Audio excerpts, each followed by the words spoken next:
ওম নমঃ শিবায়।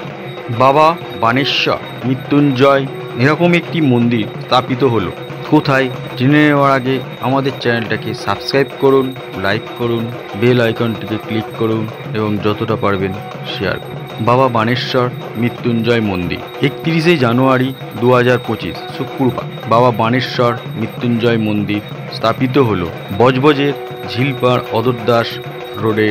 এই মন্দির উদ্বোধনের দিন অনেক ভক্তগণ সমাবেশ হয়েছিল। মন্দিরের পূজা একটু আমরা দেখে নিই এবং মন্দিরটাকে ঘুরিয়েও আমরা একটু দেখে নিই।